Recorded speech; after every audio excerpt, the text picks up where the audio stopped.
미국 어느 교회에서 있었던 일이라고 합니다. 그 교회는 섬김을 강조하는 교회였는데 참 목사님이 섬김의 본을 보이기 위해서 예배 때마다 세족식을 했다고 해요. 그런데 목사님이 의도한 것은 아니었는데 세족식을 할 때 항상 성도들의 왼발부터 이렇게 발을 닦았던 모양입니다. 그렇다고 그것이 한 번도 문제가 된 적이 없었어요. 그런데 어느 날 한 집사님 한 분이 제안을 했습니다. 목사님, 항상 세족식을 할 때 왼발부터 닦아주시는데 오른발부터 좀 닦아주시면 안 될까요? 이렇게 제안을 했어요. 근데 목사님이 그 말을 그냥 흘려 듣고 말았습니다. 왜냐하면 세족식에 있어서 오른발이 먼저냐 왼발이 먼저냐 이건 본질이 아니잖아요. 그러니까 그냥 하시는 말씀이겠거니 하고 웃고 넘어갔어요. 근데 그 말을 했던 집사님은 내심 다음 주를 기대했던 겁니다. 이번 주에는 목사님이 반드시 내 오른발부터 닦아주실 거야 했는데 목사님은 여전히 그 집사님의 왼발부터 또 닦는 겁니다. 근데 그 모습을 보면서 그 집사님 마음에 시험이 탁 들었어요. 왼발부터 닦아줬기 때문에 시험이 든 게 아니라 저 목사가 내 말을 하찮게 여기는구나. 내가 이렇게 이야기를 했으면 좀 귀담아 듣고 참고를 해줬으면 좋았을 텐데 내 말을 듣지 않는구나. 자기 말이 거부당했다는 생각 때문에 마음이 시험이 든 겁니다. 목사님에 대한 시험이 딱 드니까 설교가 들리질 않잖아요. 그래서 여러분 시험을 가지면 안 됩니다. 특히 목사와 부딪히면 설교가 들리질 않아요. 설교가 들리질 않으니까 은혜를 받지를 못하잖아요. 사람이 은혜 체험을 하지 못하면 속에서 쓴뿌리가 나옵니다. 독이 나와요. 은혜를 못 받고 그러다 보니까 목사님을 비판하기 시작을 했어요. 그러다가 결국 견디지 못하고 그 집사님은 몇몇 사람을 귀합해서 교회를 떠나고 말았고 그리고 소수의 사람들이 모여서 새로운 교회를 개척을 했습니다. 그리고 그 교회 이름을 오른발교회 그렇게 졌어요. 얼마나 한이 맺혔던지 오른발교회. 그리고 새로 부임하신 목사님은 항상 세족식을 할 때마다 왼발이 아닌 오른발부터 닦았다고 합니다. 사람이 세상을 살아가면서 겪는 수많은 갈등의 원인을 분석해 보면 아주 사소한 것에서 갈등이 일어납니다. 그리고 사람 사는 곳에 갈등이 없는 곳은 한 군데도 없어요.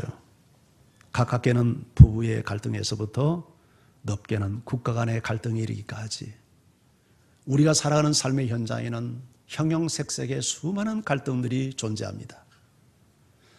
지금 우리 사회에도 얼마나 많은 갈등들이 있습니까? 진보와 보수의 갈등, 또 이제 나이가 드신 연세가 많은 어른들과 젊은 세대의 갈등, 또 노사 간의 갈등, 그리고 또 나가서 국가 간의 갈등, 특히 우리 일본과는 위안부 문제, 독도 문제로 첨예한 갈등을 지금 겪고 있지 않습니까? 지금 북한의 핵 문제와 북한의 제재 문제로 미국과도 미묘한 갈등 관계를 우리가 겪고 있습니다.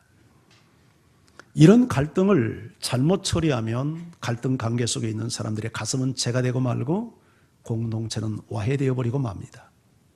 하지만 이 갈등을 잘 처리했을 때 오히려 비온 이후에 땅이 굳어지듯 관계가 오히려 돈독해지고 하나 되고 그리고 신실한 동역의 관계로 성장해 가는 것 또한 부정할 수 없는 진실입니다.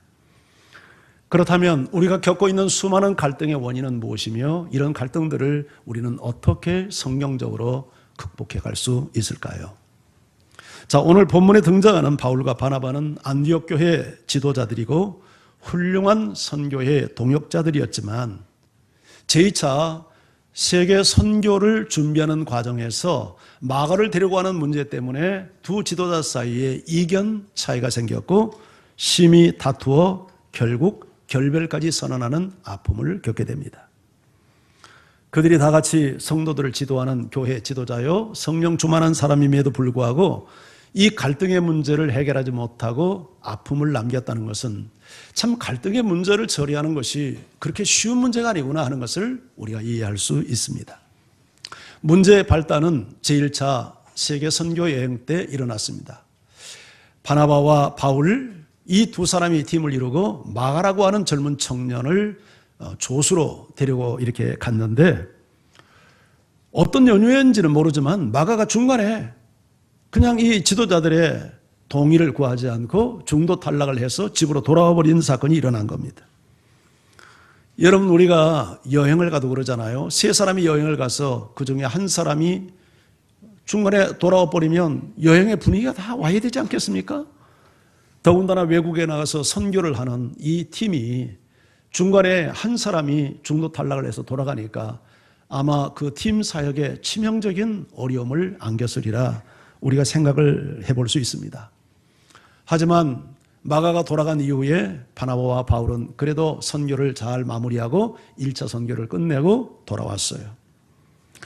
그리고 나서 얼마 있다가 이제 휴식 시간을 가진 이후에 제 2차 선교를 준비하는 과정에 이 마가를 데리고 가는 문제 때문에 바나바와 바울 사이에 심각한 이견 차이가 발생을 한 겁니다. 바나바의 입장은 이겁니다. 마가를 다시 데리고 가자. 사람이 실수하지 않는 사람 어디 있느냐. 이게 이제 바나바의 입장이고, 바울은 안 된다. 한번 겪어보면 모르겠냐. 그 사람 성실치 못하고 책임감이 없는데 이 사람 또 데려가서 무슨 꼴을 당하려고 하느냐 하는 게 이제 바울의 입장이었습니다. 근데 이 두 사람의 차이는요, 사실은 옳고 그름의 문제가 아니라 이것은 스타일의 차이입니다. 이건 문화의 문제이지 진리의 문제는 아니에요. 바나바라고 하는 사람은 언제나 사람 중심의 사고를 갖는 스타일의 사람입니다. 예루살렘 교회에 있었을 때에도 자기의 소유를 팔아서 가난한 사람들을 구제하고, 바나바라는 이름 자체가 위로의 아들이라는 뜻을 갖고 있을 정도로 이 바나바는 굉장히 상도들에게, 사람들에게 정말 사람들에게 잘하고 위하고 언제나 약한 사람을 돕는 그런 국률의 사람, 관용의 사람으로 소문나 있는 사람이었어요. 그러나 바울은 사람을 중요시하지 않는 것은 아닌데 무슨 일을 할 때 대충 하지 않습니다. 아주 정확하게, 확실하게 모든 일을 처리해내는 그런 스타일의 사람이에요.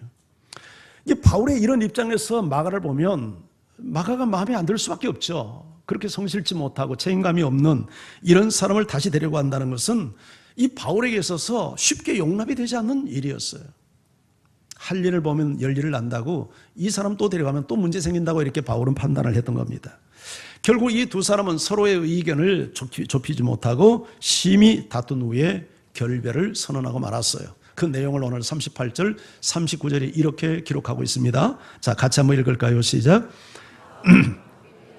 자기를 떠나 함께 일하러 가지 아니한 자를 데리고 가는 것이 옳지 않다 하여 서로 심히 다투어 피차 갈라서니 바나바는 마가를 데리고 배 타고 구브로로 가고. 자, 결국 이 마가의 문제로 두 지도자가 서로 다투다가 바나바는 마가를 데리고 구브로로 갔고, 바울은 실라라고 하는 새로운 동역자를 만나서 수리아와 길리기아로 갔다. 그렇게 기록을 하고 있습니다. 여러분에게 한번 묻겠습니다. 만약 이런 상황이 벌어진다면 여러분은 어느 편에 설 수 있을 것 같습니까? 바나바와 마가, 이 바울, 누가 옳고 누가 그러다고 판단이 됩니까? 우리는 보통 어떤 문제가 생길 때 이런 식의 흑백 논리로 접근을 하는 경우들이 참 많습니다.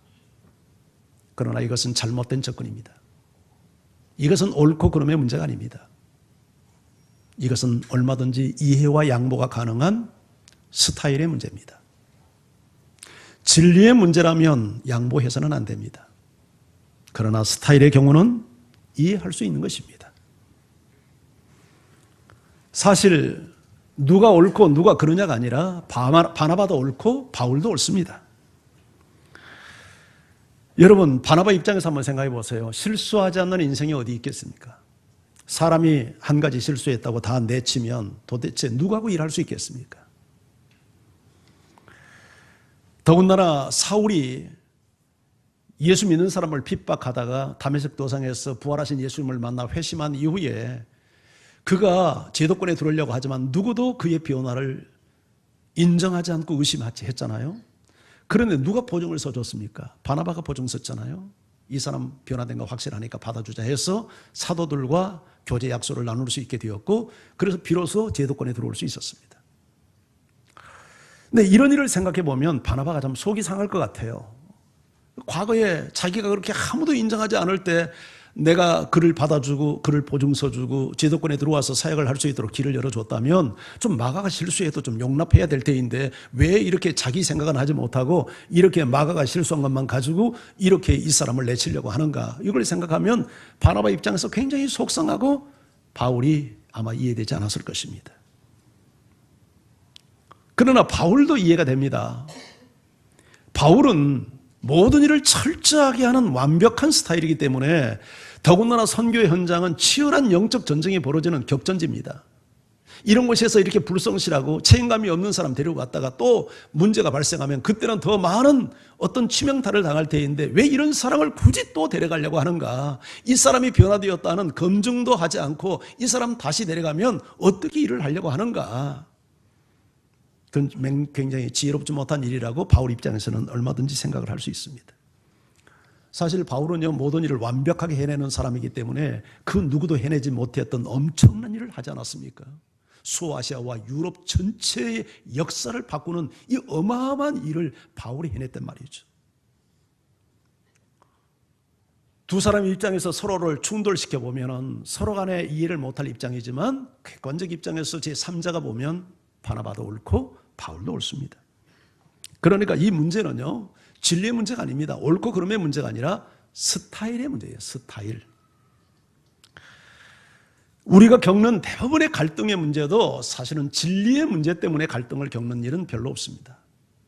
우리가 겪는 대부분의 갈등은 문화의 문제, 방법상의 문제, 스타일의 문제 때문에 우리가 어려움을 겪습니다. 그런데 이 스타일의 문제는요, 목숨을 걸고 이렇게 방어를 하거나 싸울 일이 아니에요. 이건 얼마든지 이해할 수 있고 얼마든지 양보할 수 있는 일이에요.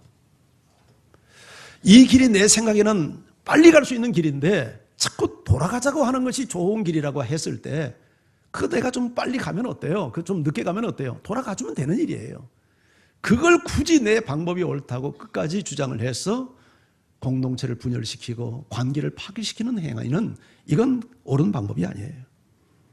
그런데 오늘 이 두 사람은 하나님의 정말 살아계심을 체험한 사람이고 다 존경받는 지도자들이고 성령의 사람이에요. 그럼에도 불구하고 서로의 차이를 극복하지 못하고 서로 결별로 극단적 선택을 하고 말았단 말이죠. 물론 이 두 사람의 실수를 하나님이 이용하셔서 선교팀을 두 팀으로 만들고 더 효율적으로 선교를 하게 하는, 합력해서 선을 이루는 역사를 하나님이 이루어내셨습니다. 그러나 결코 이것을 결과를 놓고 우리의 과정을 합리화하거나 정당화해서는 안 돼요. 이것은 하나님의 선하심 때문에 우리의 실수에도 불구하고 일어난 결과일 뿐이지, 이들이 실수했기 때문에 하나님이 그걸 도구 삼아 선을 행했다, 이 해석은 성경적인 해석이라고 볼 수 없어요. 서로 의견 차이가 생길 때는 상대방의 의견을 잘 청취하고, 그리고 이것이 죽고 사는 진리의 문제가 아니라면 얼마든지 이해하고 수용하고 용납하는 자세를 갖는 것이 이게 바른 태도라고 성경은 말합니다. 갈등의 문제는요, 마치 산불과 같습니다. 이번에도 뉴스 들으셨죠? 미국 캘리포니아 저 북부 부자들이 사는 동네에 산불이 나서 6일 이상 탔습니다.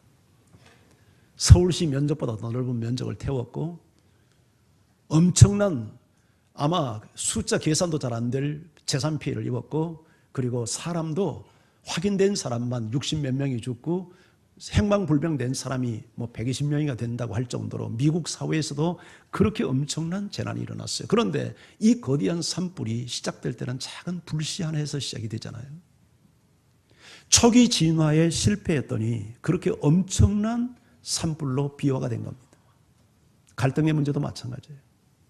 처음 초기 단계에서 이걸 바르게 처리하지 못하면 산불처럼 번져서 수많은 사람들의 가슴을 죄로 만들고 공동체를 분열시키고, 그리고 사탄의 놀이터를 만드는 이런 역할을 할 수가 있단 말이죠.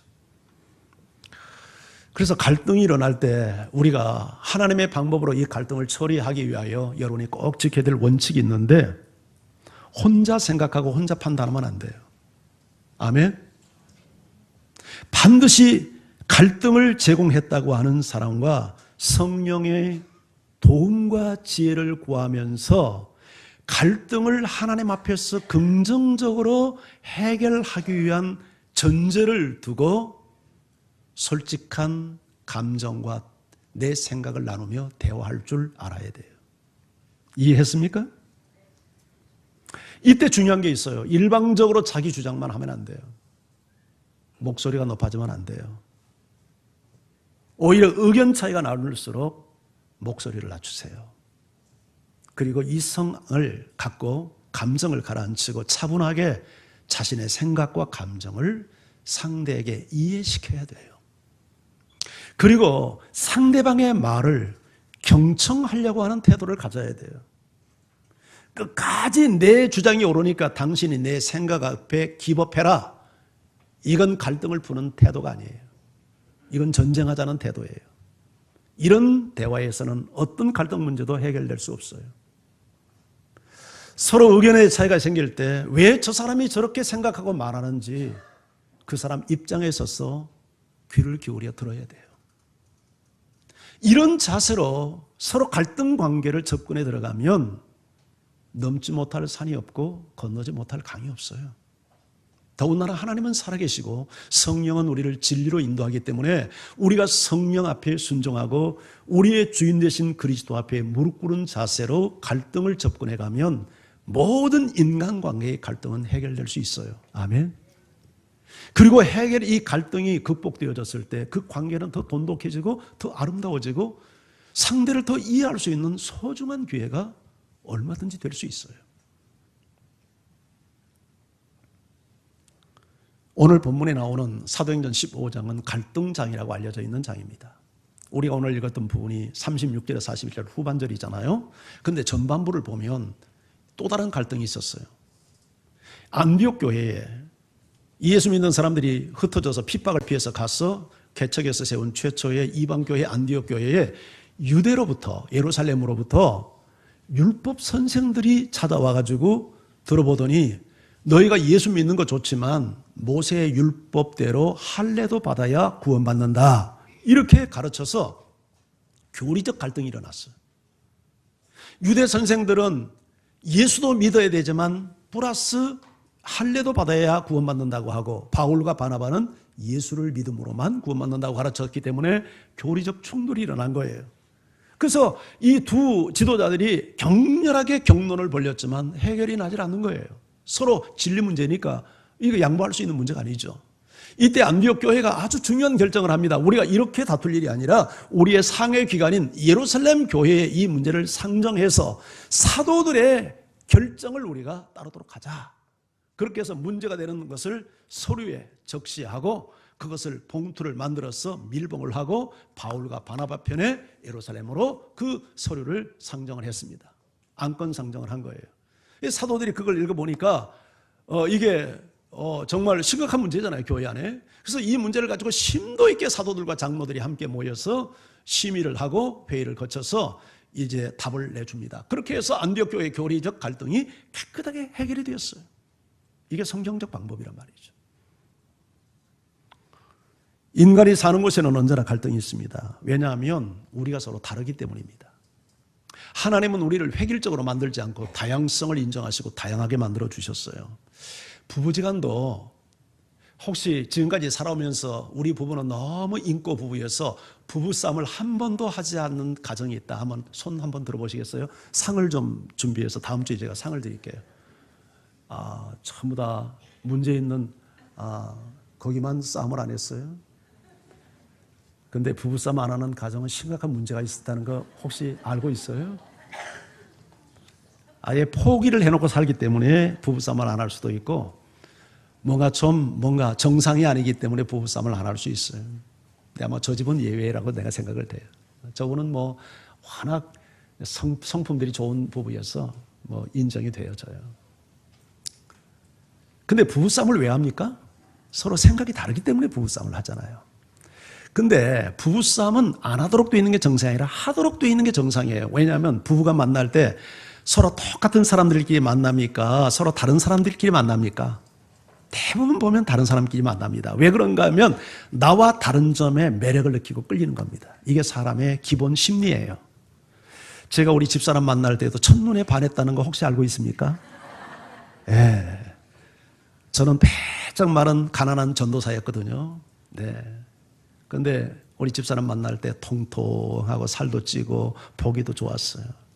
그러니까 일단 외모에서 끌린 거예요. 예, 살도 퉁퉁하고 이렇게 푸짐하게 생기고 이렇게 하니까 사모가 되면 잘하겠다 이렇게 생각해서 결혼을 했어요. 근데 막상 결혼해서 살아보니까 어메 왜 이렇게 다릅니까? 달라도 이만저만한 게 다른 게 아니에요. 사사건건 달라요. 생각하는 것, 모든 스타일 이런 것들이 너무 많이 달라요. 그래서 사실 부부싸움도 적지 않게 했어요. 달랐기 때문에. 근데 한 가지 부부싸움을 해가면서 느낀 게 하나 있었어요. 그게 뭐냐면 저 사람 때문에 내가 성장하고 있구나. 그걸 내가 배운 거예요.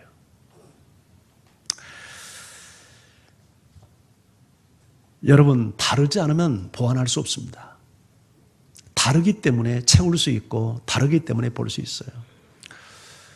제가 이제 어느 날 이렇게 설교를 하다 보면 설교가 뭐 맨날 죽만 쓰겠습니까? 가끔 한 번에 1년에 몇 번은 그래도 홈런을 좀 칠 때가 있지 않겠어요?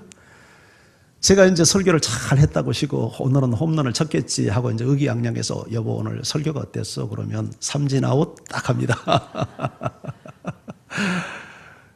그러면 내가 속이 상하죠. 예, 나는 잘했다고 생각하는데 우리 집사님 볼 때는 그 안에서도 문제점을 하나씩 탁탁 집어냅니다. 이렇게. 그래서 당신은 사모를 하면 안 되고 당신은 검사가 됐으면 대한민국의 1등 검사가 됐을 것 같소. 문제점을 잘 보는 거예요. 그게 우리 집사람의 은사입니다. 근데 그것 때문에 상당히 힘이 들었어요. 나를 인정하지 않고 문제점을 지적하니까. 근데 아픔은 있었지만 지내놓고 보면 그게 도움이 많이 됐어요.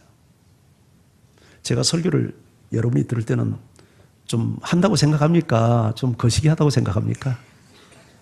좀 한다고 생각합니까? 1등입니까? 우리 집사람 덕분입니다. 처음에는 다른 것 때문에 많이 힘들었는데요. 살아가면서 그 다른 것 때문에 나의 약점을 볼 수 있었고 나의 부족한 부분을 채울 수 있었어요. 우리 몸이 그렇습니다. 우리 몸이 사지백체라고 그러죠. 여러분, 다양한 우리 지체들이 있는데 그 어느 것 하나도 동일한 지체는 없습니다. 눈이 똑같은 것 같은데 눈꼬리가 정반대로 찢어졌잖아요. 그렇죠? 손이 똑같은 것 같은데 방향이 전혀 다르잖아요. 여러분, 왜 하나님께서 이렇게 심심해서 다르게 만들었을까요? 그렇지 않아요. 하나님께서는 이렇게 다양한 지체들이 각각 자기 역할을 하여서 다른 지체를 도와주라고, 싸우라고, 충돌하라고 이렇게 다르게 만든 게 아니라 서로 도와서 보완하라고, 필요를 채우라고 그렇게 다르게 만들어주신 거예요. 아멘? 그러니까 우리가 다른 점 때문에 갈등하고 투쟁하고 분쟁할 일이 아니라 서로 다른 점 때문에 서로를 도울 수 있어야 돼요. 그런데 그리스도의 몸인 교회도 마찬가지잖아요. 얼마나 다양한 사람들이 모였습니까? 우리 장로님들 보면 개성들이 다 다양하고요. 우리 권사님들 보면 개성이 다양하고 우리 교역자들 보면 생각이 다 달라요. 근데 이렇게 다양한 사람들이 서로 자기 역할을 하면서 상대의 그 다른 점을 비판하고 공격하는 게 아니라 서로 어때요? 보완해 가는 거예요. 그래서 바울이 고린도서 12장에서 우리 몸에 서로 분쟁이 없는 것 같이 이런 말을 하잖아요. 우리 몸은 다르지만 분쟁하지 않아요. 싸우지 않아요. 자기가 잘났다고 혼자 주장하지 않아요. 서로 도와요. 이와 같이 그리스도 안에서 은사를 가진 교회도 그리해야 된다. 이게 바울의 가르침이잖아요. 만약 하나님께서 세상 만물을 만들 때 다 똑같은 모양으로 만들었으면 아이고 지루하고 심심해서 못 살 것 같아요. 그렇잖아요? 사람 생김새도 다 우리 강원사처럼 만들어놨다면 얼마나 재미없어요? 그런데 형형색색, 와, 하나님의 창조성 너무너무 놀랍잖아요? 예, 너무너무 다르게 만들어주셨어요. 여러분, 1년 내내 여름인 적도지방에 더운 나라 있잖아요. 그런가 하면 1년 내내 눈 속에서 사는 저 그린랜드 같은 북쪽 지방 사람도 있잖아요. 이런 나라 사람들은요, 사계절의 변화가 분명한 우리나라를 얼마나 부러워하고 동경하는지 모릅니다. 대한민국 산 거 감사하세요. 여러분, 요새는 우리 한국도 이제 경제 수준이 많이 높아져서 해외여행들 여러분 많이 다니지 않아요? 예? 어떤 분들은 보면 안 보이면 해외여행 갔더라고요, 요새. 예. 예. 요새는 옛날에는 우리 직분자들도 뭐 목사님한테 가끔 어디 좀 다녀오겠다고 인사도 하고 가더니 요새는 말도 없이 다녀요. 예. 근데 해외여행 왜 갑니까? 해외여행을 왜 해요? 여러분, 우리가 살고 있는 익숙한 것 보기 위해서 가나요? 그런 사람 아무도 없어요.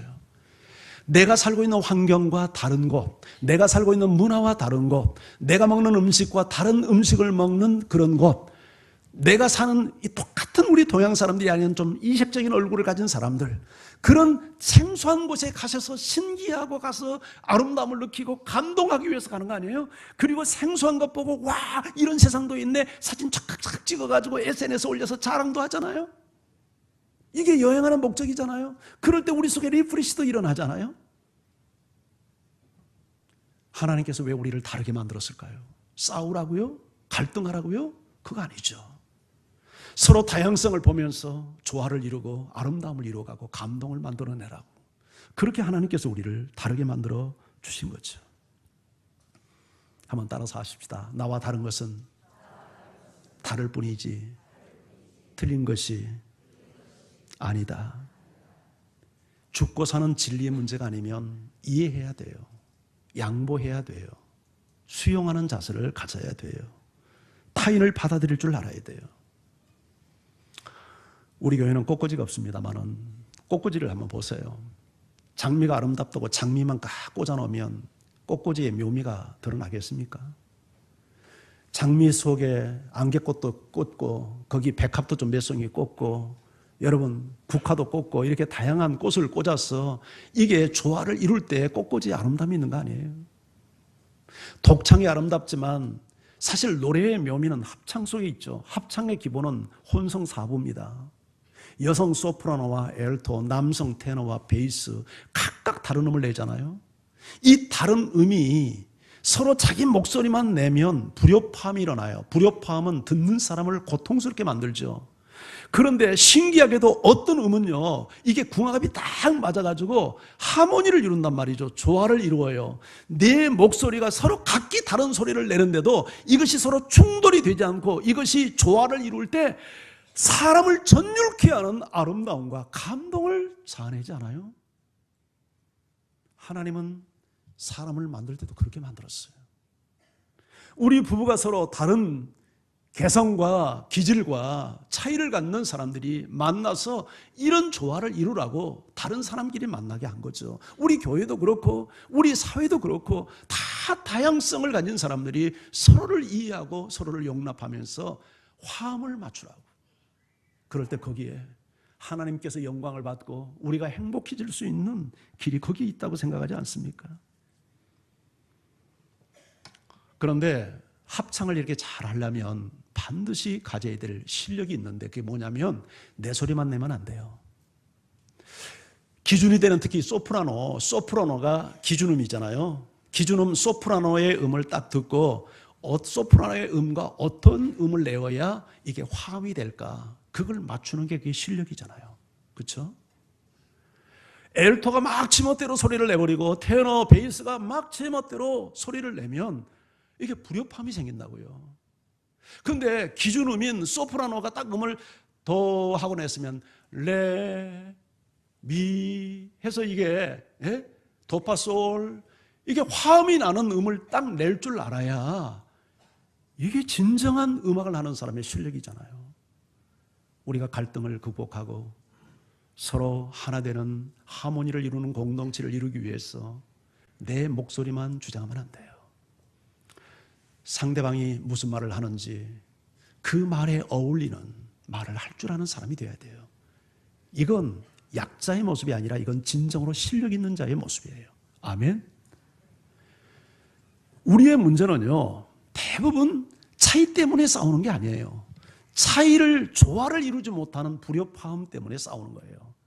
내 말만이 옳다고 주장하는 그 고집 때문에 싸우는 것이지, 상대를 인정하고 존중하는 마음을 가지면 절대, 여러분, 이건 하모니를 이루는 요소이지 이게 충돌의 요소가 될 수 없는 거예요. 이런 의미에서 여러분들의 부부싸움도 줄이고 서로 간의 갈등도 줄여가야서 완전함에 이뤄가는 그런 성도들이 되어야 돼요. 할렐루야. 여기 바나바와 바울, 여기서 우리가 배워야 될 두 가지 중요한 교훈이 하나 있는데요. 바울과 바나바는 이렇게 서로 이견을 좁히지 못하고 결렬한 이후에 단 한 번도 서로를 공격하지 않았다는 거예요. 우리가 서로 의견이 생겨서 갈등을 겪으면 우리가 상대를 비판합니다. 비난하고 어디 뒷자리 가서도 제3자에게 상대방의 안 좋은 이야기를 하는 습관들이 있어요. 그런데 바울과 바나바는 서로 결렬한 이후에 상대를 단 한 번도 공격한 흔적이 없어요. 왜 그랬을까요? 저는 이렇게 생각합니다. 서로 두 사람이 마가의 문제를 가지고 다툴 때는 그런 여유를 갖지 못했지만 조용히 자기 성찰의 시간들을 갖다 보니까, 그래 맞아, 내 생각만이 절대적이지 않았어, 바나바의 생각도 일리가 있어, 또 바나바 입장에서는 맞아, 바울의 입장도 바울의 그 사람의 성격과 기질로 보면 얼마든지 그렇게 주장할 수 있겠지. 서로 자기 입장을 이해해 주지 않는다고 상대를 힘들게 생각하는 게 아니라 오히려 상대방 입장에서 상대를 생각하는 소위 성찰의 시간들을 가졌기 때문에 오는 현상이라고 보여져요. 우리 누구도 갈등을 원하지 않고 또 갈등을 바라지 않지만 우리가 피할 수 없는 갈등 앞에 서 있다면 적어도 이 갈등이 서로를 무너뜨리는 함정이 되게 만들어서는 안 돼요. 그건 지혜롭지 못한 일이에요. 적어도 내가 겪는 이 갈등을 통해서 서로를 성장시키고 서로를 성숙의 자리로 나아가는 디딤돌의 기회를 만들어야 돼요. 할렐루야. 바울이 13권의 서신을 썼는데 최후 서신이 디모데후서예요. 그런데 디모데후서 4장 11절을 보면 놀라운 기록을 하나 남기고 있습니다. 무슨 기록이냐면 디모데에게 네가 올 때에 마가를 데리고 와라. 그가 나의 일에 유익하다. helpful, 유익하다. 그렇게 표현을 하고 있어요. 자, 이것을 보면 바울과 바나바, 마가 속에 어떤 변화가 있었다는 것을 우리가 감지할 수 있지 않습니까? 처음에는 마가, 그 인간 안 돼, 그렇게 불성실하고 무책임한 사람은 더 이상 우리와 함께 사역할 수 없어, 이게 바울의 생각이었는데 훗날 편지를 쓰면서 마가를 데려와라. 그가 나의 일에 유익하다. 아마 마가 입장에서도 그런 어떤 바울과 바나바의 갈등을 보면서 자기를 돌아보는 기회가 됐을 거예요. 나 때문에 이렇게 두 지도자가 헤어졌는데 참 나에게도 책임이 있구나. 그때 내가 너무 철없이 행동했구나. 이렇게 행동하면 안 되겠구나. 그렇게 해서 마가 또한 자기 자신을 돌아보는 성장의 기회를 삼았음이 분명합니다. 이런 말이 있습니다. 한번 화면을 통해서 같이 한번 읽어볼까요? 자, 잘 읽어보시면 저 내용을 우리가 잘 읽어야 파악이 됩니다. 자, 함께요. 시작.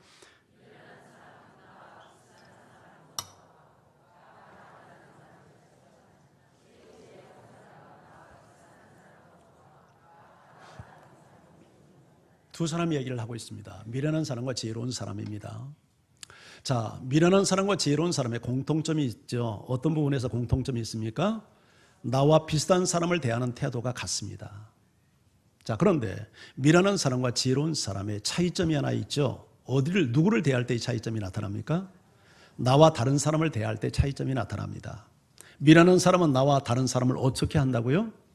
배척해요. 등 돌리고 시선도 두지 않고 왕따시키고 말도 섞지 않고 원수가 됩니다. 그런데 지혜로운 사람은 나와 다른 사람을 어떻게 대합니까? 존중합니다. 여러분은 어떤 자라고 판단이 됩니까? 자신이. 혹시 미련한 자는 아닙니까? 여러분은 자신이 지혜로운 자라고 판단이 됩니까? 자, 나와 다른 사람을 존중한다는 것은 쉬운 일이 아닙니다. 이건 정말 실력입니다. 근데 어떻게 나와 다른 사람을 배척하기보다 존중할 수 있을까요? 그것은 나와 다른 사람을 통해서 우리는 배울 수 있기 때문입니다. 성장할 수 있기 때문입니다. 저는 이런 은혜가 여러분과 함께하기를 주의 이름으로 축원합니다. 근데 여기 중요한 게 하나 있습니다. 나와 다른 사람과 이렇게 배척이 아닌 존중을 하기 위해서, 그리고 갈등으로 서로의 가슴속에 재를 남기는 산불로 비화시키지 않고 오히려 이 갈등을 서로를 성장시키는 오히려 디딤돌로 삼기 위해서는 반드시 서로 갈등 관계를 잘 처리할 수 있는 지식과 지혜가 필요합니다. 여러분들이 무슨 학위를 받고 좋은 학교를 다녀야 되는 게 아니라 이런 갈등 문제를 잘 처리할 수 있는 기본적인 지식을 좀 습득해야 돼. 이건 어려운 게 아닙니다. 언제나 갈등 문제를 가지고 이것을 서로를 무너뜨리는 파멸로 가는 덫을 만들지 않고 오히려 서로를 성장시키는 디딤돌로 삼기 위해서는 이 갈등 문제를 어떻게 풀어야 되는가에 대한 기본적인 방향 감각을 바르게 잡아야 되고, 그리고 이것을 어떻게 기술적으로 잘 풀어야 될까에 대한 지식이 필요하고, 그리고 이 풀어가는 과정을 어떻게 지혜롭게 극복할 건가에 대한 지혜가 필요해요. 이것은 우리가 하나님께 구해야 되고 우리 자신들이 성장해 가야 할 숙제입니다. 이건 기도만 해서 될 일이 물론 아니죠. 여기서 우리가 바울과 바나바 사이에서 또 하나 배워야 될 중요한 교훈이 하나 있는데요. 그게 뭐냐면 이들이 비록 결렬은 했지만 적어도 교회에 해를 끼치지는 않았어요. 그리고 서로의 선교의 현장에 누가 되지 않도록 그들은 최후에 지킬 것을 지켰다는 거예요. 왜 이것이 우리가 주목할 필요가 있냐면 우리 한국교회 현실이 그렇지 못하기 때문입니다. 오늘날 한국교회에 수많은 교회들이 분쟁을 경험합니다. 그런데 그 분쟁 속에서 심지어 십자가를 꺾어버리고 예수님의 얼굴에 침을 뱉는 행위를 서슴지 않고 행하는 사람들이 너무 많아요. 교회의 문제를 인터넷에 까발려가지고 온 세상 사람들에게 알려서 기독교에 대한 환멸을 느끼게 만들고 예수 예자만 들어도 경기를 하도록 사람들에게 만들고 있어요. 사람들은 이것이 진리의 싸움이라고 포장을 하지만 아니에요. 열매를 놓고 보면 이건 악이에요. 성령의 열매는 그런 게 아니거든요. 이런 지경까지 가야 된다면 최선은 아니지만 바울과 바나바처럼 우리는 차선을 선택할 수 있다고 봅니다.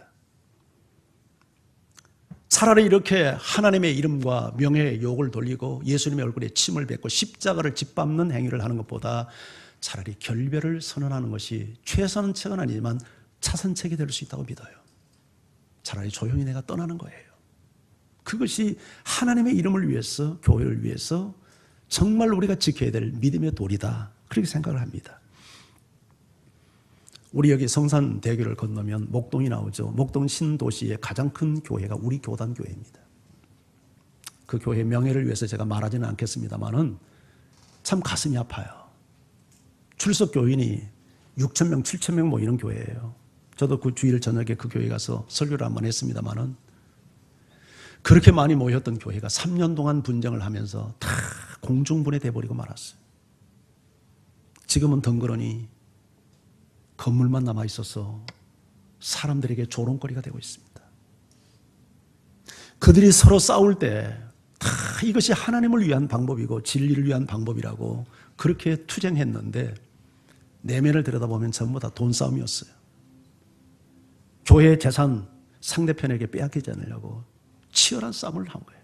그러면서 말로는 진리 싸움이라고 포장을 하면서 그렇게 예수의 이름 앞에 침을 뱉고 십자가를 꺾는, 짓밟는 행위를 했어요. 우리가 지켜야 될 원칙이 있어요. 아무리 갈등이 깊어도 어떤 경우에도 하나님의 이름에 누가 되는 행위를 하면 안 돼요. 교회를 무너뜨리는 행위를 해서는 안 돼요. 이것은 마치 빈대를 잡기 위해서 초가삼간을 태우는 격이고 구정물을 버리기 위해서 옥동자를 던져버리는 행위와 같아요. 어떤 이유로든지 분쟁과 분열은 성령의 역사가 아니에요. 성령은 서로 다른 사람이 하나 되게 하는 게 성령의 역사예요. 하나님은 서로 다른 우리를 조화를 이루게 합니다.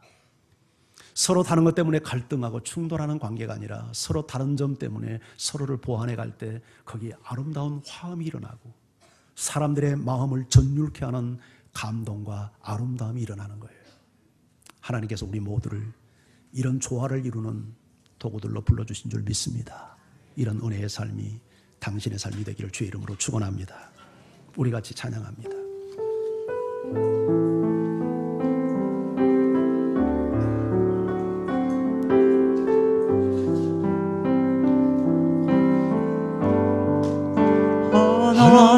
하나님께서는 우리의 만남을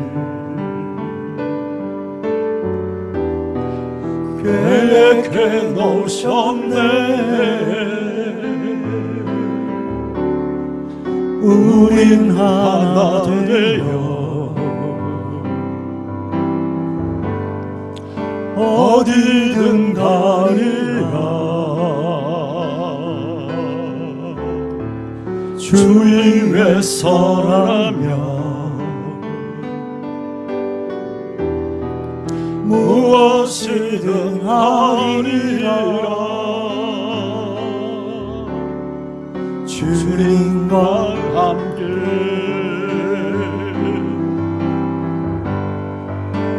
우리는 하나 되어 함께 걷네. 하늘 아버지 사랑 안에서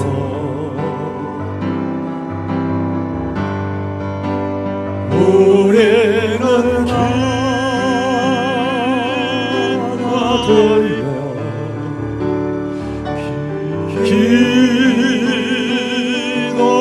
기도하네. 우리의 삶에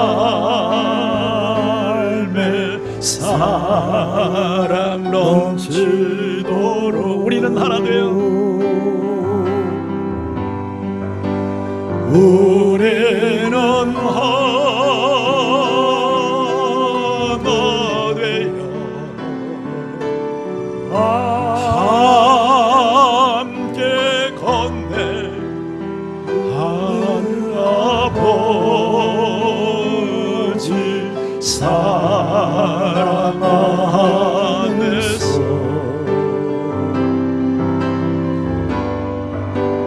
우리는 기다리며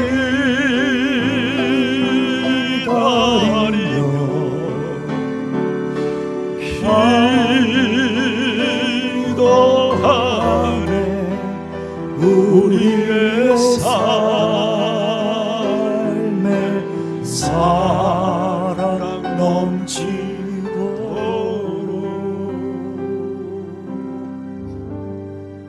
우리 같이 기도하기 원합니다. 지금 당신은 혹 누군가 갈등을 겪고 있지는 않습니까?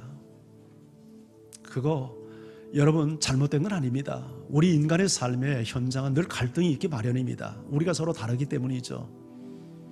그런데 갈등을 서로를 죄로 만드는 산불로 비화시켜서는 안 됩니다. 그건 지혜롭지 못한 일입니다. 그건 사탄의 우리가 종노릇하고 있는 모습입니다. 오히려 이 갈등이 서로를 이해하고 서로를 성장시키는 디딤돌이 반드시 되게 해야 합니다. 그러기 위해서는 진리 문제가 아니라면 나와 다른 것을 틀린 것으로 보지 않고 수용하고 이해하며 용납하는 좀 넓은 뜻을 가져야 됩니다. 당신이 싸워야 된다면 나와 다른 사람과 싸워서는 안 됩니다. 그 형제를 수용하지 못하는 속 좁은 나와 싸워야 합니다. 그럴 때 내가 성장하고 그리고 형제도 성장할 수 있습니다.